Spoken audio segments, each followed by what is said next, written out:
নমস্কার বন্ধুরা, issue story স্টুডিওতে আপনাদের স্বাগত জানাচ্ছি। আপনাদের সামনে আমি উপস্থাপন করছি জনপ্রিয় লেখক ভবানী মুখোপাধ্যায়ের লেখা সিংহগড়ের ভূত নামক অসাধারণ গা ছমছমে ভৌতিক গল্পটি। তো চলুন বন্ধুরা, এবার শুরু করা যাক। সেই শেষ পর্যন্ত মধুপুরী ঠিক হলো, অথচ আজ 4 মাস ধরে শুনে আসছি হিল্লি দিল্লি হরিদ্বার কত কি। মেজমামার কোনো বন্ধুর নাকি বিরাট প্রাসাদ আছে মধুপুরে।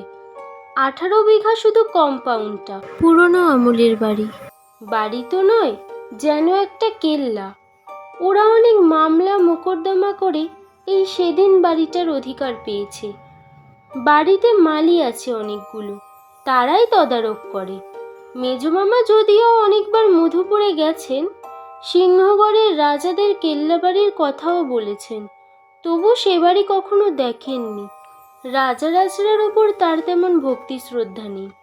এত কথা বলছি তার কারণ, পরে কেউ যেন না বলে বসে যে আগে থাকতেই এ বাড়ির খবর আমার জানা ছিল, কিংবা মনের অবচেতন কোণে একেবারে শুরু থেকেই ক্রীড়া আরম্ভ হয়েছে।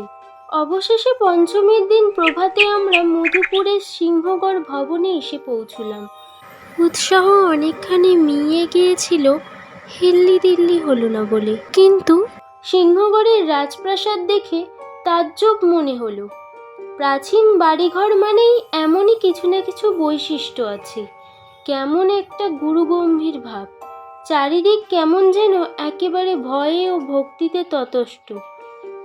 আমরা 1 সপ্তাহ থাকবো। লক্ষ্মী পুজোর পরেই কলকাতায় ফিরতে হবে। মেজমামার কি একটা কাজ আছে, তাই তাড়াতাড়ি ফেরা দরকার। প্রথম রাতে যে ঘরটি আমার জন্য ঠিক করে রাখা হয়েছিল, সেটিতে গিয়ে দেখি ঘরটা বেশ লম্বা চওড়া। আমরা কলকাতায় এত বড় ঘর আশাই করি না আজকাল। সে রাতে মোটেই ঘুম হলো না, সারা রাত ছটফট করে কেটে গেল। নতুন জায়গায় নাকি অমন হয়ে থাকে। পরের দিন আমরা সবাই পিকনিকে বের হলাম। সমস্ত দিনটা হই হই করে কাটলো। রাতে কিন্তু আবার সেই অস্বস্তি, নেই ঘুম ঘুম ভাব। যতই ঘুমানোর চেষ্টা করি মনে হয় জেগে আছি। আমি চারিদিকের খড়খড়ি সারসি বন্ধ করে দিলাম। একটু শীত শীত ভাবও ছিল। সেদিন ঘুম হলো না বটে, তবে কি যেন একটা নতুন অভিজ্ঞতার কৌতূহলে আমার মনটা ভরে গেল। তৃতীয় রাতে ঘুমিয়েছিলাম, একেবারে পাগলের ঘুম। ঘুম যখন ভাঙল, তখন বোধ হয় রাত 1টা কিংবা 2টো। ভীষণ আতঙ্কের মধ্যে ঘুম ভাঙল। দেখি আমি পাশ বালিশটা বুকের ওপর চাপিয়েছি। সারা অঙ্গ ঘামে ভিজে উঠেছে, আর বুকের ভেতর কি যেন হাতুড়ি পেটাচ্ছে। ভয়ে আতঙ্কের উৎকণ্ঠায় কাঠ হয়ে তেমনই চুপচাপ পড়ে আছি। বুকের ওপর যেন 10 মণি পাথর চাপানো হয়েছে। ঘরের ভেতর কি যেন একটা ঘুরে বেড়াচ্ছে। ঘরময় আলোই আলো, অথচ কোনো আলো জ্বলছে না। আমি সেইভাবে শুয়ে মিনিট আর সেকেন্ড গুনছি। নিঃশ্বাস বন্ধ করে একরকম মরার মতো পড়ে আছি। অনেক পরে একটু একটু করে আলো ফুটে ওঠে। দূরে কোথায় একটা মুরগি ডেকে উঠল। আমিও রাতের সেই ভয়ঙ্কর মুহূর্তের হাত থেকে ত্রাণ পেলাম। সকালবেলায় এই কথা উল্লেখ করতে সবাই ওর মুখ চাবাচাবি করে। বড় দিদি বললেন, বাড়িটাই বড্ড ড্যাম্প, অনেকদিন ব্যবহার হয়নি। দেওয়ালগুলো ন্যাড়া ন্যাড়া বিশ্রী। মেজমামা খবরের কাগজে কাজ করেন, সেই সূত্রে অনেক দেশ বিদেশ বেরিয়েছেন। তিনি চায়ের কাপ মুখে তুলে বললেন, ওসব কিছু নয়, একটা মানসিক উত্তেজনা বা সাময়িক বিকার মাত্র। এত বড় বাড়ি, চারিদিক খা খা করছে, অনেক দিন কেউ বাস করেনি, কিন্তু বাদুর চামচিকে এসব তো থাকতেই পারে। বড়দিদি এতক্ষণে একটু মুখ খুললেন, বললেন, বারে, বাদুড়ে বুঝি দরজায় ধাক্কা দেয়? বুঝলাম বড়দিদিরও তাহলে ঘুম হয়নি। পল্টু বলল, একটা বিশ্রী গোঙানি শোনা যাচ্ছিল। প্রথমটাই ভেবেছিলাম মেজমামার নাক ডাকছে বুঝি, কিন্তু তা নয়, অনেকটা কুকুরের কান্নার মতো। মেজমামা রেগে গেলেন, আমার নাক কখনোই ডাকে না। এত সব চারিদিকে ঘুরে এলাম, কেউ কখনো শুনেছে আমাকে নাক ডাকতে? সবাই মুখ টিপে হাসে। মেজো মামাকে বেশি রাগানো ঠিক নয়। আজকের প্রোগ্রামটাই তাহলে মাটি হয়ে যাবে। এখান থেকে মোটর গিরিডি যাওয়া হবে ঠিক হয়ে আছে। বড়দিদি বললেন, কাল কিন্তু মালির বউ শনিচারিয়া একটা কথা বলছিল। মেজো মামার চুরুটটা নিভে গেছিল। সেটি জ্বালিয়ে নিয়ে বললেন, ওইসব শনিচারি এতোয়ারিদের সঙ্গে বুঝি তোরা আজকাল আলাপ জমিয়েছিস? আরে ওরা তো যা তা বলবেই। এই বাড়িটা আসলে তো ওরাই ভোগ দখল করছে। বড়দিদি বললেন, না মেজো মামা, ঠাট্টা নয়। আমি সবাই ভয় পাবে বলে বলিনি।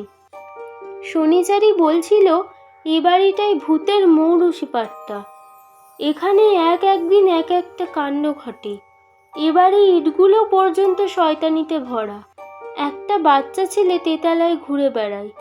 তাকে কুমার অজিত নারায়ণ নাকি গলা টিপে মেরেছিলেন। রাজমিস্ত্রিরা পশ্চিমের বারান্দায় একটা থামে তার কঙ্কালটা খুঁড়ে বার করেছিল। মেজো মামা চুরুটের প্রচুর ধোঁয়া ছেড়ে বললেন, সকালটা বেশ জমেছে। তারপর আর কি বাগবাজারি কাণ্ড ঘটে? বড়দিদি বললেন, এই ঘরটাতে ছেলেটার মাকে খুন করেছিলেন ওই কুমার বাহাদুর। মেজো মামা বললেন, একেবারে মা ও ছেলে জোড়া খুন।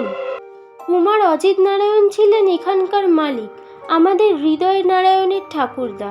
লোকটা অবশ্য একটা আস্ত শয়তান ছিল। বড়দিদি বললেন, শনিচারিয়া বলল ওর স্বামী মিছিলাল শেষ পর্যন্ত এই উৎপাত সহ্য করতে না পেরে আজ 5-6 মাস গলায় দড়ি দিয়েছে ওই পশ্চিমের বারান্দায়। দড়িটার অংশ এখনো ঝুলছে। একটু থেমে বড়দিদি বললেন, শনিচারিয়া ওই দড়িটা আমাকে দেখিয়ে কাঁদতে লাগলো। আমার মনে হলো এই বিরাটপুরীর নির্জনতা ওই বুড়ি শনিচারিয়াই হয়তো সইছে না। সে শুধু পড়ে আছে আর কোথাও যাবার নেই বলে। আর এইসব গল্পর মনের বিকার। মেজো মামা সমস্ত শুনে একটু গম্ভীর হয়ে গেলেন। অনেকক্ষণ পরে বললেন, তোরা যেন ভয় পাসনি।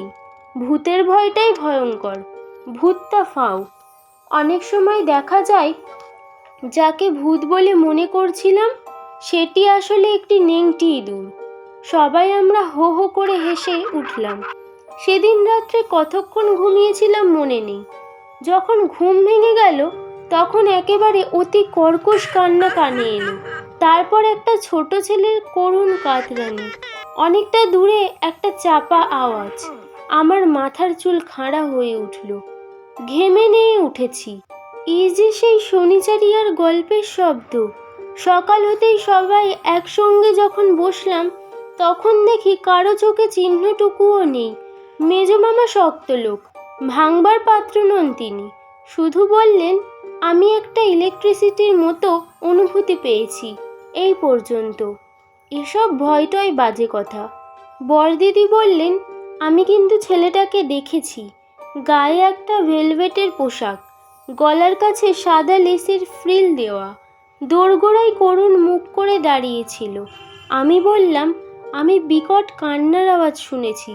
যাই হোক, ব্যাপারটা সহজ নয় এবং যা মনে করা গেছিল তা একেবারে উড়িয়ে দেওয়া যায় না।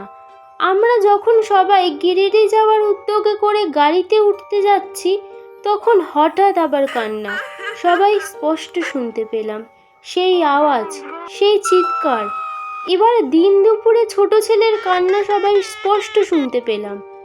এই আওয়াজ কিন্তু সিংহগড়ের ভেতর থেকে আসছে না, আসছে শূন্য থেকে। তারপর কাছাকাছি একটা খোলা জানালার ভেতর থেকে অনেকগুলি কণ্ঠস্বর শোনা গেল। মেজো মামা বললেন, ট্রানজিস্টার চালিয়েছে বোধ হয়। বড়দিদি বললেন, কে? শনিচারিয়া? ওর থাকার মধ্যে আছে একটা উনুন আর একটা খাটিয়া। আমি সব দেখেছি। সিংহগড়ের রহস্য কিন্তু রহস্যই রয়ে গেল, কারণ গিরিডি থেকে আর আমরা ও বাড়িতে ফিরে যাইনি। এখানেই শেষ হলো গল্পটি। গল্পটি ভালো লেগে থাকলে লাইক এবং শেয়ার করুন।